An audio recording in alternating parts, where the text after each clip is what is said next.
So I was inspired and I realized whatever I study in the morning, I have to implement. This means a Chacham Ein of Bereishei. How far it goes. I want to change the world. That means whatever I study, that the world is Moshiach came and everything is over here, accomplished. So what I'm studying, this is really what's happening? How far? Then what's happened is something unusual. I see encounter with the Rebbe, with Mrs. Friedlander, and you can check it out. The Rebbe said, can you do me one more favor? And she came, Mrs. Friedlander, came to Yechidus, to the Rebbe, the Friedlander Rebbe, and Thursday night. She's the last Yechidus before Yud Shvat, the famous Yud Shvat. So when he went to Yechidus, she went with her husband and Rabbi J.J. Hecht.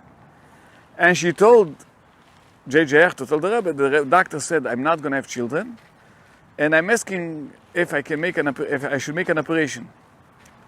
So she said, the Friedrich Rebbe was making with his hand, he was laughing. He was laughing and he was saying she's going to have a lot of children. So she said, I don't care about children. She was continuing saying, I care if I should make the operation for health. So the Friedrich Rebbe was laughing, ignoring it. She said he wasn't so, I didn't understand so much, but that's what he said. And Rabbi J.J. Hecht, after this, J.J. Hecht walked out with my husband, and he told him, I'm going to be a Sunday of your son. Okay, that's what he said.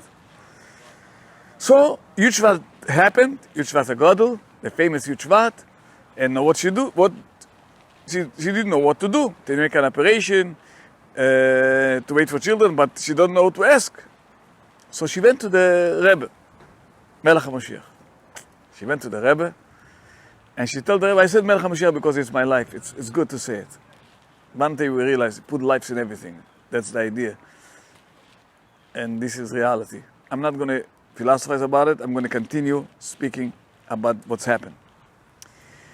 So what happened now, she went to the Rebbe and she told her the story. The Rebbe said, you know what? Since the Rebbe said you're going to have children, everything, go to a better doctor.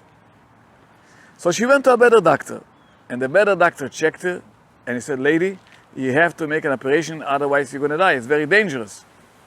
So she came back to the Rebbe and she said, that's what the doctor said, I have to make an operation. So the Rebbe said, you know what? Go to the doctor of my wife, the Rebbetzin. She has a doctor, go speak to her. She went to the Rebbetzин's doctor, she checked her, and she said, lady, you have to make an operation, it's very dangerous. And she said, when I went to the Rebbe to tell him what she's saying, the doctor of his wife, so the Rebbetzin, so she called the Rebbe, and she was screaming at the Rebbe, how dare you tell the lady not to make an operation? It's so dangerous. She screamed at the Rebbe, she must make an operation, you have to take responsibility. And the Rebbe was listening and listening, and she was screaming. When she finished talking, the Rebbe hung up the phone, and the Rebbe made his hand like this. Go to another doctor, a better doctor, a bigger doctor, a big doctor. So she went to another doctor. The another doctor checks her, he said, lady, it makes you a date for an operation. He said, I don't want to hear stories about your Rebbe, I don't want to hear nothing. You are going to die if you're not going to make an operation. So I make a date for an operation. So she saw what happened. What she did is like this. She went to the Rebbe and she told him the doctor said a date of an operation. And she said to the Rebbe, listen, I appreciate what you tried to do for me. I know you meant good, but I have to make an operation. I know you tried your best. I know you're kind. I'm not upset with you. Rebbe, I appreciate very much. I would not be mad if I'm about you after the operation. Don't be upset. After she said like this, she said her words. I didn't know what's a Rebbe.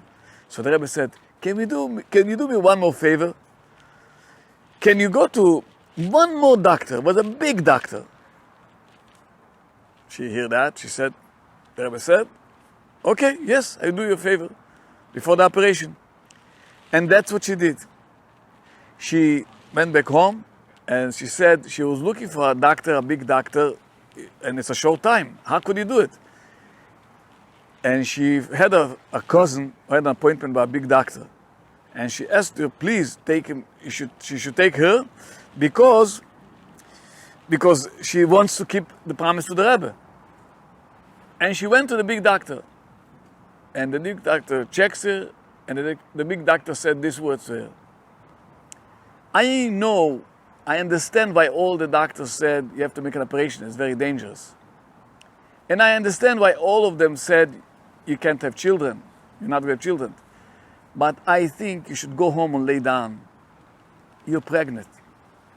I think you're pregnant, go back, lay down and relax in your bed. She didn't know what to do. In a couple of days, you have to make an operation. And then suddenly this doctor said she's pregnant. She was completely undecided what to do. She was confused. She went to the Rebbe. And she told the Rebbe what's happened. The doctor said, I have a few days operation. This doctor said, I'm pregnant. I have to lie down in bed. So the Rebbe said, since the doctor said that you have to lay down, you're pregnant, you have to lay down, so go lay down. She lay down, she was pregnant, she had 3 children. So got me very big motivated. That means when I think what the Rebbe said something, I have to make it happen. So it changed my whole attitude what the Rebbe is about. That whatever the Rebbe said, you have to make it happen all the way. So then we're going to go to a journey what a mimer of the Rebbe is. Thank you very much.